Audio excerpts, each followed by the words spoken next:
today my topic is five-finger classification system. ठीक है, ये टॉपिक बहुत इम्पोर्टेंट है, ठीक है, और लॉन्ग क्वेश्चन में आज से बना वो पेपर रहता है, ठीक है, 4 पेपर से रहता है, ठीक है। जिसमें हम जरा वन बाय वन देखेंगे कि कैसे जो है ना ये इसको हमने अटेम्प्ट करना है, ये बोर्ड का आता है तो ये कैसे अटेम्प्ट करना है, ठीक है। सबसे पहले हमें याद रखना है कि इसकी इंट्रोडक्शन है ना, हमें फाइव-फिगर क्लासिफिकेशन सिस्टम का हमारे पास इंट्रोडक्शन किया है।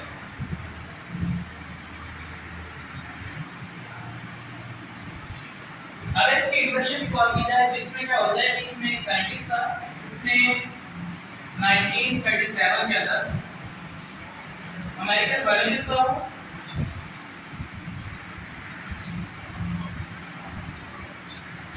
अमेरिकन बायोलॉजिस्ट का नाम था ई कैटन,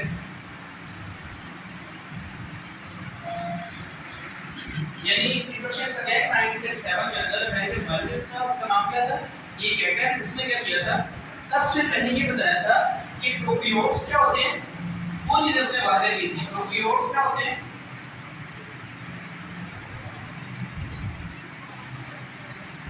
और यूकैरियोट्स क्या होते हैं।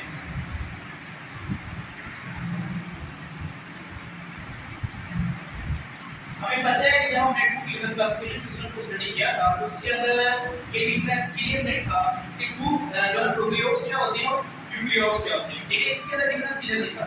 लेकिन अब ये जो है ना, ये साइंटिस्ट अमेरिकन बायोलॉजिस्ट ये इसमें डिफरेंस बताएगा। आप सिंपल सी बात है, देखने का ये जो वो का मतलब है, इसका मतलब होता है बिफोर, इसका मतलब क्या होता है पहले,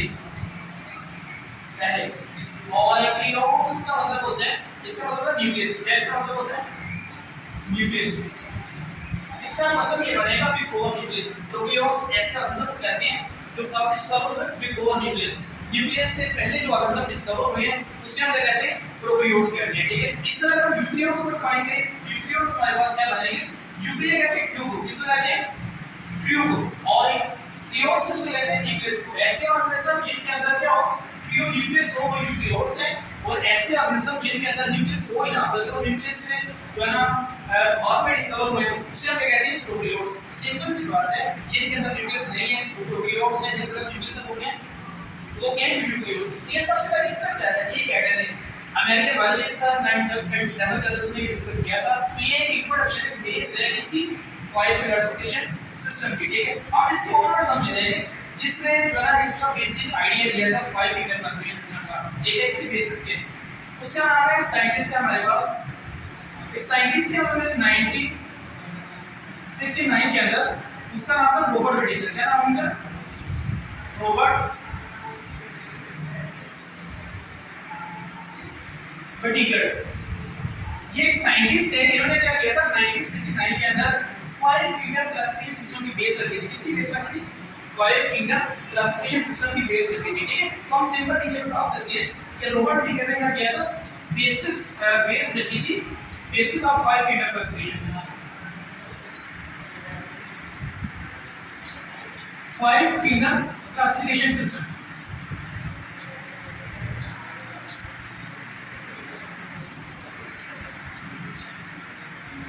तो ये सबसे पहले जो बेसिस इसकी दी थी वो किसने दी थी, रॉबर्ट व्हिटेकर ने 1969 के अंदर जो है ना वो इसने जो है इसकी वो बेसिस प्रोवाइड की थी, ठीक है। वो दो चीजें के ऊपर थी, दो मॉड्यूल्स थे जो रॉबर्ट व्हिटेकर ने दिए थे जिसकी बेसिस फाइव फिगर थी। फर्स्ट है हमारे पास, आपने याद रखना है, फर्स्ट मॉड्यूल्स है लेवल्स ऑफ सेलुलर ऑर्गेनाइजेशन, क्या है लेवल्स ऑफ सेलुलर ऑर्गेनाइजेशन।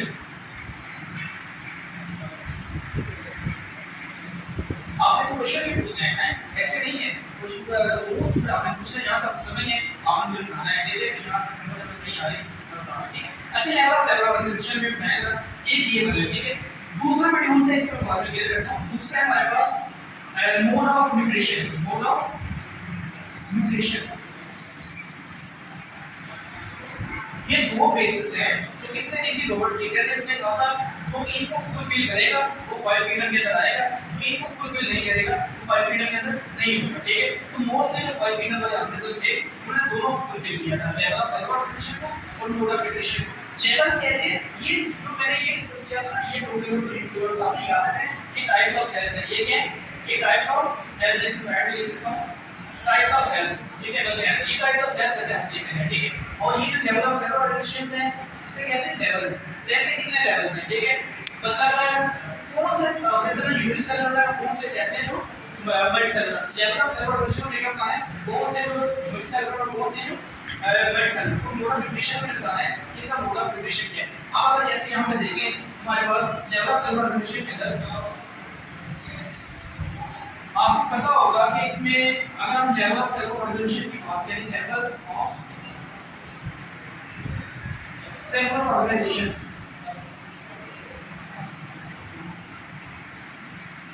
तो इनका लेवल्स क्या है ऑर्गेनाइजेशन का। कुछ मतलब ऐसे हैं जैसे हमारे पास कुछ यूनिसेलुलर होंगे, क्या होंगे, यूनिसेलुलर होंगे, और कुछ हमारे पास क्या होंगे, मल्टीसेलुलर।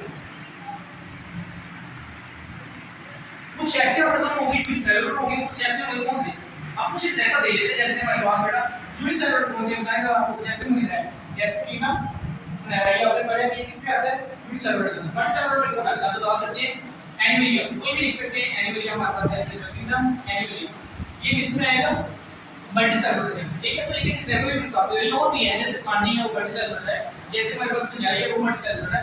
यूनिसेलुलर के अंदर एक और भी आता है जैसे किंगडम प्रोटिस्ट है, वो किसके अंदर आएगा, यूनिसेलुलर के अंदर आएगा। तो ये हमने स्वास्थ्य की एग्जांपल्स जो है उनको भी डिफाइन करना है, ये किसके अंदर आती है, ठीक है। चलो शाबाश। अब इसके बाद सेकंड वाला टर्म हमारे पास mode of nutrition, modes of nutrition का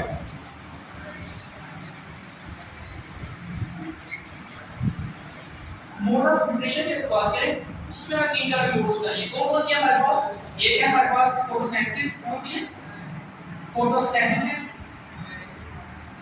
न्यूट्रिशन कहते हैं ग़िज़ाइयत को, किसको कहते हैं, खाने पीने को। न्यूट्रिशन किसको कहते हैं, खाने पीने को। हर ऑर्गेनिज्म का तरीका डिफरेंट है, ठीक है। अगर जाकर को एग्जांपल दूंगा, कुछ फोटोसिंथेसिस करते हैं बेटा, कुछ क्या करते हैं हमारे पास, अब्जॉर्प्शन करते हैं, और कुछ हमारे पास ऑर्गेनिज्म ऐसे क्या करते हैं, इंजेक्शन करते हैं। क्या करते हैं हमारे पास, इंजेक्शन करते हैं। ये कुछ फोटोसिंथेसिस करते हैं, कुछ अब्जॉर्प्शन करते हैं, कुछ क्या करते हैं, इंजेक्शन करते हैं। ये तीन तरह के बेसिक जो मोड्स हैं वो इस्तेमाल किए जाते हैं इसको रॉबर्ट विटीकर के 5 वेक्टर को डिफाइन करने के लिए, ठीक है।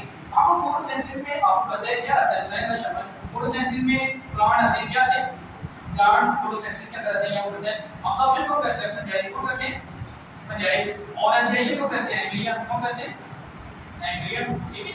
हमें इन चीज एग्जांपल्स का करना चाहिए, इंजेक्शन को करते हैं, अब्जॉर्प्शन को करते हैं, फोटोसिंथेसिस को करते हैं। तो इस तरह से बताएगा, ठीक है। ये 5 फिंगर जो है इन दो मॉलिक्यूल्स के ऊपर मुश्तमिल है, ठीक है। इस तरह से हमारा 5 फिंगर जो है वो कंप्लीट होता है। ये भी है ना फाइंड आउट का एक और चीज है वो अपनी याद रखनी है। एक इसके बाद एक और साइंटिस्ट आया था, उसका नाम था, अच्छा इन्होंने जो 5 फिंगर दिए थे ना, इसमें जो एक्सप्लेन किए थे 5 फिंगर हैं, 5 फिंगर के नाम क्या है हमारे पास,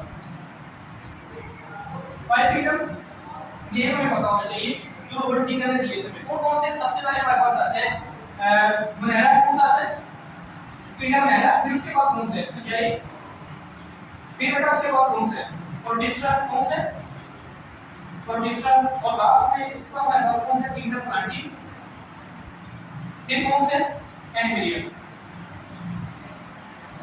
ये जो 5 किंगडम्स हैं ये इससे ये काफी इंट्रोड्यूस हुए थे जब ये वाली दोनों ने सब ने टर्म्स को क्या किया था, फुलफिल किया था। एक वो जो है इनके बॉडी का आए थे, फिर उसने क्या किया था, फाइनल कहा था कि ये 5 किंगडम्स हैं जो क्या कर रहे हैं, इनको फुलफिल कर रहे हैं, और यही आज तक हमारे पास 5 किंगडम क्लासिफिकेशन सिस्टम जो है वो चल रहा है इन्हीं मॉड्यूल्स के ऊपर, ठीक है। अब लास्ट में एक और चीज ऐड होगी बस, वो भी इन्हीं के ऊपर, ठीक है। वो क्या था, एक और साइंटिस्ट थे जिनका नाम है हमारे पास 1988 कब किया था,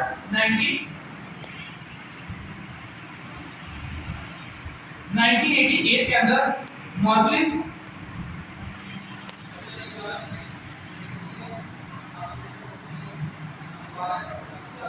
एंड श्वार्ट्ज,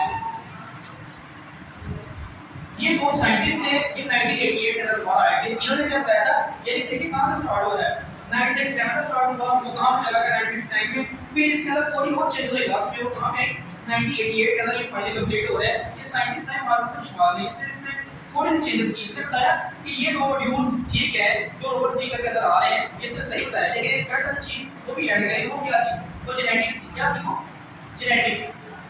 इसने कहा कि ये भी एक जो है ना फैक्टर है जिसके ऊपर जो है ना ये किंगडम्स जो है ना वो डिपेंड करते हैं, ठीक है। जेनेटिक्स भी एक बेस है जिसके जिसकी बेस पे हम 5 किंगडम क्लासिफिकेशन सिस्टम को बनाते हैं। जेनेटिक्स हमें पता है वो क्या होती है। जेनेटिक्स क्या होती है, जिसमें हम जो है कलेक्शन ऑफ जीन्स की स्टडी करते हैं, स्टडी ऑफ जीन्स। जेनेटिक्स हमारे पास क्या होती है, स्टडी ऑफ जीन्स। तो ये जो है ना, ये भी एक बेसिक फैक्टर है इसको डिफाइन करने के लिए ओवरऑल जो है ना 5 किंगडम क्लासिफिकेशन सिस्टम को, ठीक है। तो फाइनली जो है ना मार्कस एंड श्वार्ट्ज ने कहा था एट उन्होंने कहा था कि जो रोबोटिक क्लासिफिकेशन सिस्टम है वो क्या है, वो गुड है। मतलब उसने कहा था इन्होंने इसको जो है सिस्टम को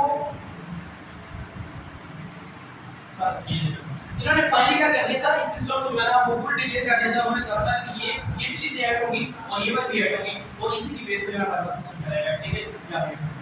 चलेगा, तो ये याद रखना।